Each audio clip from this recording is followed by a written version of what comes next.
ചരിത്രത്തിൽ ഒരുപാട് രേഖകളുള്ളതും ഒരുപാട് എഴുത്തുകളുള്ളതും ധാരാളം ആളുകൾ കോട്ട് ചെയ്തിട്ടുള്ളതും വളരെ റീസെന്റ് ആയിട്ട് പോലും ആളുകൾ പറയുകയും എഴുതുകയും പ്രചരിപ്പിക്കുകയും ചെയ്യുന്ന കാര്യത്തിലാണ് വീണ്ടും കള്ളവുമായി അലക്സാണ്ടർ ജേക്കബ് അവർകൾ വന്നിരിക്കുന്നത്. താങ്കൾ ശരിക്കും പറഞ്ഞാൽ താങ്കൾ എന്ത് ചെയ്യണമെന്ന് എനിക്കറിയില്ല, ഹിന്ദു സമൂഹം തീരുമാനിക്കട്ടെ. വളരെ കൃത്യമായിട്ടുള്ള കാര്യത്തിൽ താങ്കൾ എന്തിനാണ് ഇങ്ങനെ പച്ച കല്ല് വച്ച നുണ പച്ചയ്ക്ക് വന്ന് ഹിന്ദു സമൂഹത്തിനോട് പറയുന്ന വിളിക്കുന്ന ഹിന്ദു സമാജത്തിനാണ് തല്ലു കൊടുക്കേണ്ടത്. ഞാൻ ഇപ്പൊ പറയുന്നത്, ഇന്നലെ എനിക്കൊരു വീഡിയോ എൻ്റെ ഒരു സുഹൃത്ത് അയച്ചു. ഞാൻ അലക്സാണ്ടർ ജേക്കബ് അവർകളെ കുറിച്ചുള്ള ചില വീഡിയോ ചെയ്തുകൊണ്ടായിരിക്കാം ഇന്നലെ എനിക്കൊരാൾ വീഡിയോ അയച്ചു എന്നൊരു യൂട്യൂബിൽ കിടക്കുന്നു. യൂട്യൂബർ എന്ന് നമ്മൾ പറയുന്നില്ല, കാരണം ഞാൻ യൂട്യൂബ് ചെയ്യുന്ന ആളാണ്, അതുകൊണ്ട് അങ്ങനെ പറയുന്നില്ല. പക്ഷെ ആ വീഡിയോയിൽ 2024 ചേപ്പാട് എന്ന് പറയുന്ന സ്ഥലത്ത്, ആലപ്പുഴയിൽ ചേപ്പാട് എന്ന് പറയുന്ന സ്ഥലത്ത് ഒരു പ്രസംഗം SNDPയുടെ യോഗം 2024 നടക്കുന്നുണ്ട്. ആ 2024 യോഗത്തിൽ അദ്ദേഹത്തിന്റെ സ്പീച്ചാണ് ഈ യൂട്യൂബിൽ ഇട്ടിരിക്കുന്നത്. അതിൽ അവിടെ ചെന്നുകൊണ്ട് തന്നെ ആദ്യമേ തന്നെ ഫസ്റ്റ് സെന്റൻസിൽ അദ്ദേഹം പറയുന്നത്, ഒരുപക്ഷെ റെക്കോർഡ് ചെയ്തതിൽ വന്നതിലുള്ള ഫസ്റ്റ് ആയിരിക്കും, എന്റെ കിട്ടിയതിലുള്ള ഫസ്റ്റ് സെന്റൻസിൽ പറയുന്നത്, ഈഴവരെന്ന് പറഞ്ഞാൽ വളരെ വലിയ പ്രശ്നമാണ്.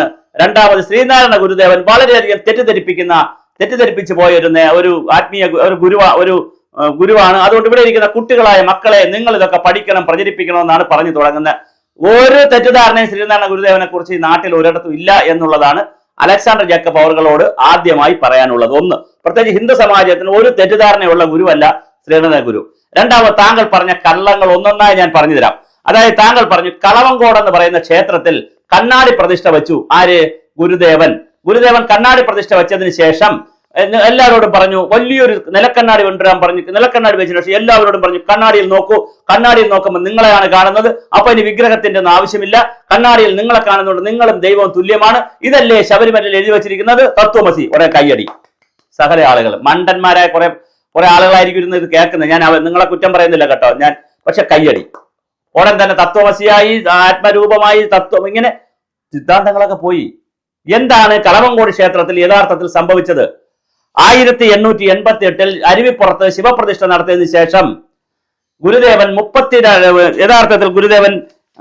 32ഓളം ക്ഷേത്രങ്ങൾ പണിതിട്ടുണ്ട്, അല്ലെങ്കിൽ പ്രതിഷ്ഠ നടത്തിയിട്ടുണ്ട്, അല്ലെങ്കിൽ അതിന്റെ കാർമ്മികത്വം വഹിച്ചിട്ടുണ്ട്. 20ഓളം ക്ഷേത്രങ്ങൾ ശിവക്ഷേത്രമാണ്, 4 ക്ഷേത്രങ്ങൾ ദേവീക്ഷേത്രമാണ്, 8 ക്ഷേത്രങ്ങൾ സുബ്രഹ്മണ്യ ക്ഷേത്രമാണ്. അതിൽ നിന്ന് വ്യത്യസ്തമായ 2 ക്ഷേത്രം വന്നിട്ടുള്ളത്. ഒന്നെന്ന് പറയുന്നത് ഈ കളവങ്കോട് ക്ഷേത്രമാണ്. അതുപോലെ തന്നെ മറ്റൊന്ന് മുരുക്കുമ്പോൾ ക്ഷേത്രവുമുണ്ട്. മുരുക്കുമ്പോൾ ക്ഷേത്രത്തിൽ സത്യം, ധർമ്മം, ദയ, ശാന്തി എന്നെഴുതിയ പ്രഭയാണ് ഒരു പ്രതിഷ്ഠ. അതിനകത്ത് ശിവനും ഗണപതിയും ദേവിയും കൂടി അതോടൊപ്പം തന്നെ ഗുരുദേവന്റെ സാന്നിധ്യത്തിൽ ശിഷ്യർ വെച്ചിട്ടുണ്ട്. അപ്പോൾ അവിടെയും 3 ദൈവങ്ങളുണ്ട്, ശിവനും ഗണപതിയും ദേവിയും. ഇനി ഞാൻ കളവങ്കോടേക്ക് വരാം. കളവങ്കോട് 1927 ജൂൺ 14, ഞാനിത് പറയാൻ കാരണം ഇനിയിപ്പോ അല്ലെങ്കിൽ 1927 എന്ന് പറയുന്നത് 2027 വരുമ്പോൾ 2 വർഷം കഴിയുമ്പോൾ കറക്റ്റ് ആയിട്ട് ഞാൻ നിങ്ങൾ എഴുതി വെച്ചോളൂ. ഹിന്ദു വിശ്വാസികൾ, കേരളത്തിൽ ഇടതുപക്ഷക്കാരും അതുപോലെ തന്നെ യുക്തിവാദികളും മുക്തിവാദികളും സുനിൽ പിള്ളയിടന്മാരും എല്ലാം കൂടി ചാടി ഇറങ്ങും. കണ്ണാടി പ്രതിഷ്ഠ വെച്ചിരിക്കുന്നു, അതിന്റെ 100ാം വാർഷികം ആഘോഷിക്കുന്നു, ഗുരുദേവൻ വിഗ്രഹ പ്രതിഷ്ഠയ്ക്കെതിരായിരുന്നു, ഗുരുദേവൻ ആചാര ലംഘനം നടത്തിയിട്ടുണ്ട്, ഇതാ ഗുരുദേവൻ നവോത്ഥാനം എന്നൊക്കെ പറഞ്ഞ് ഈ 2027 ജൂൺ 14 അതിനോടനുബന്ധിച്ച് ലോകമാകെ ഇതിന്റെ വലിയ സമ്മേളനങ്ങൾ നടന്നില്ലെങ്കിൽ നിങ്ങൾ എഴുതി വെച്ചോളൂ. അത്ര കള്ളത്തരമാണ് ഹിന്ദു സമാജത്തിന്റെ പേരിൽ പടച്ചുവിടുന്നത്. എന്തായാലും 1927 ജൂൺ 14 1102 ഇടവം 31 പുലർച്ചെ 4 മണിക്കാണ് ഈ പ്രതിഷ്ഠ നടക്കുന്നത്.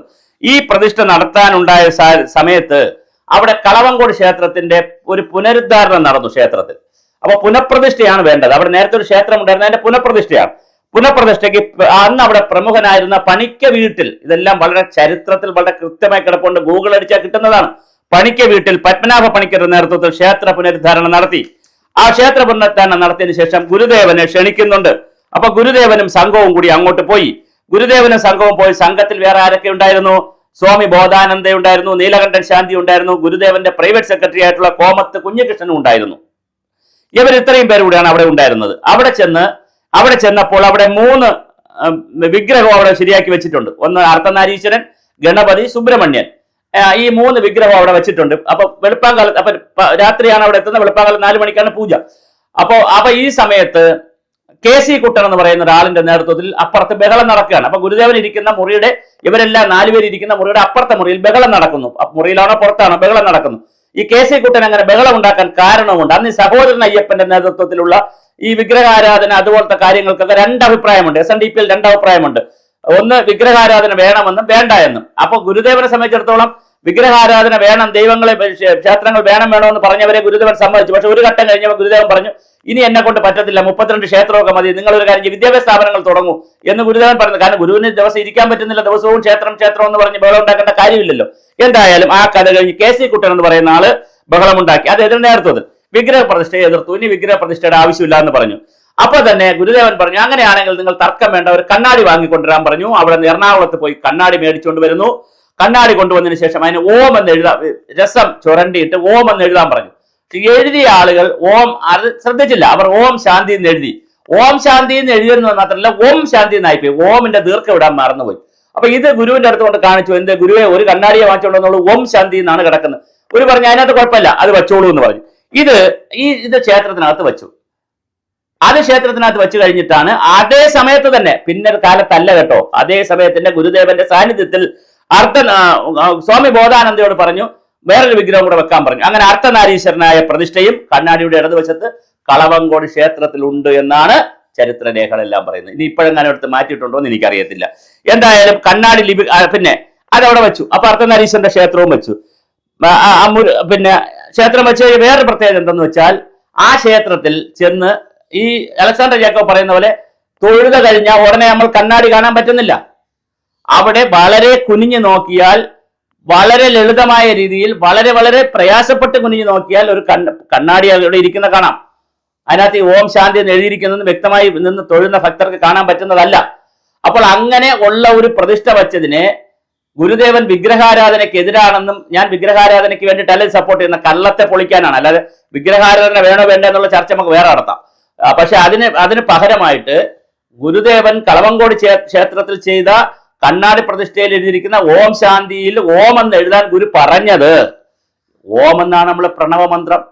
ആദിസങ്കല്പത്തിലെ ആദ്യമുണ്ടായ, പ്രപഞ്ചമുണ്ടായ നാൾ മുതൽ ആദ്യമായി ഉണ്ടായ ശബ്ദം എന്ന് പറയുന്നത് ഓം ശബ്ദമാണ്. അതിന്റെ താഴെയാണ് ഓങ്കാര പൊരുളിന് താഴെയാണ് എല്ലാം എന്നുള്ളതാണ് ഭാരത വിശ്വാസം. അപ്പൊ അങ്ങനെയുള്ള ഓം എഴുതുമ്പോൾ സകലതുമായി ബ്രഹ്മ, വിഷ്ണു, മഹേശ്വരൻ, കൃഷ്ണൻ എല്ലാവരുമായി അതിനകത്ത്. അപ്പൊ അങ്ങനെയുള്ള ഓം എഴുതി വെച്ചുകൊണ്ടുള്ള ഒരു ക്ഷേത്രത്തെ കേവലം ഒരു കണ്ണാടി പ്രതിഷ്ഠയാക്കി, കണ്ണാടിയിൽ നോക്കുമ്പോൾ നീ തന്നെയാണ് അതെന്ന് മനസ്സിലാക്കണമെന്നും അത് തത്വമസിയാണെന്നും അത് അവിടെയാണ് എഴുതി വച്ചിരിക്കുന്നതെന്നും പറയുകയും, പിന്നെ അവസാനം നിർത്തുന്നത് എന്തറിയാവോ, തത്വമസി ശബരിമലയിൽ പിന്നെയാണ് എഴുതി വെച്ചതെന്നും ഇതാദ്യം പറഞ്ഞത് ഗുരുദേവനാണെന്നൊക്കെ പറഞ്ഞ് വീണ്ടും കയ്യടി. അവിടെ നിന്ന് 10,000 രൂപ കൊടുക്കുകയും ചെയ്തു എന്ന് പറയുന്നു. കുറച്ച് പൈസ കൊടുത്തു, എത്രയാണെന്ന് എനിക്കറിയില്ല. എന്തായാലും അലക്സാണ്ടർ ജേക്കബ് സാറിനോട് എനിക്ക് വളരെ സ്നേഹപുരസ്സരം പറയട്ടെ, താങ്കൾ ഈ പണി മതിയാക്കണം. ഹിന്ദു ക്ഷേത്രങ്ങളിൽ പോയി, ഹിന്ദുക്കളുടെ ഇതുപോലത്തെ യോഗങ്ങളിൽ പോയി പച്ച കല്ല് വെച്ച നുണ പറയുന്ന പണി മതിയാക്കിയിട്ട് താങ്കൾക്ക് കഴിവുള്ള ഒരുപാട് മേഖലകളുണ്ട്, അതിൽ നിന്ന് പണം ഉണ്ടാക്കണം. ഒന്നാമത്തെ കാര്യം. വിളിക്കുന്ന ഹിന്ദു സമാജക്കാരോടും ക്ഷേത്രക്കാരോടും പറയാനുള്ളത്, നിങ്ങൾക്ക് വിളിക്കുമ്പോൾ, ഇതുപോലത്തെ ആളുകൾ വിളിക്കുമ്പോൾ ഒന്ന് ശ്രദ്ധിക്കുക, വളരെ കല്ല് വെച്ച നുണ ഓരോ സ്റ്റേജിനും ഒപ്പിച്ച്, മുസ്ലിങ്ങളെ സ്റ്റേജിൽ പോയി മുസ്ലിങ്ങളെ പൊക്കി പറയും, ക്രിസ്ത്യാനികളെ സ്റ്റേജിൽ പോയി ക്രിസ്ത്യാനികളെ പൊക്കി പറയും, ഹിന്ദുക്കളെ സ്റ്റേജിൽ വന്ന് ഹിന്ദുക്കളെയും പൊക്കി പറയും. 3 കൂട്ടരിയിരിക്കുന്ന സ്റ്റേജിലാണെങ്കിൽ മതമൈത്രിയിലെ അപ്പോസ്തലനാകും, പ്രവാചകനാകും. ഇത് വളരെ ഗുരുതരമായ ഒരു സാമൂഹ്യ വിഷയമാണ്. ദയവായി, എന്തെന്നാൽ ഞാനിത് സാമൂഹ്യ വിഷയം എന്ന് പറയാൻ കാരണം, ഒരു അലക്സാണ്ടർ ജേക്കബിനെ പോലെയുള്ള ഒരാൾ, ഒരു സെലിബ്രിറ്റി മോഡ് നിൽക്കുന്ന ഒരു IPS കാരൻ റിട്ടയർ ശേഷം ഇങ്ങനെ പറയുമ്പോൾ ലക്ഷക്കണക്കിന് ആളുകളാണ് ഈ വീഡിയോ കാണുന്നത്. അതുപോലെ തന്നെ ആയിരക്കണക്കിന് ആളുകളോട് ഇത് സംവേദിക്കുന്നുണ്ട്. കുട്ടികളോടൊക്കെയാണ് ഇത് സംവേദിക്കുന്നത്. അപ്പൊ കുട്ടികളൊക്കെ തെറ്റിദ്ധരിക്കപ്പെടും. ഗുരുദേവനെ കുറിച്ചും അതുപോലെ തന്നെ ഈ ഹിന്ദു സമാജത്തെക്കുറിച്ചുമൊക്കെ വളരെ മോശം തെറ്റിദ്ധാരണകൾ ഉണ്ടാകും എന്നുള്ളത് കൊണ്ടാണ് ഈ വീഡിയോ ചെയ്തിരിക്കുന്നത്.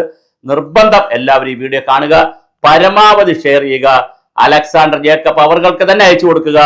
എന്നിട്ട് അദ്ദേഹത്തോട് പറയുക, താങ്കൾ ഈ പണി നിർത്തുക, അല്ലെങ്കിൽ ഹിന്ദു സമാജം അദ്ദേഹത്തെ കൊണ്ട് ഈ പണി നിർത്തിക്കുക.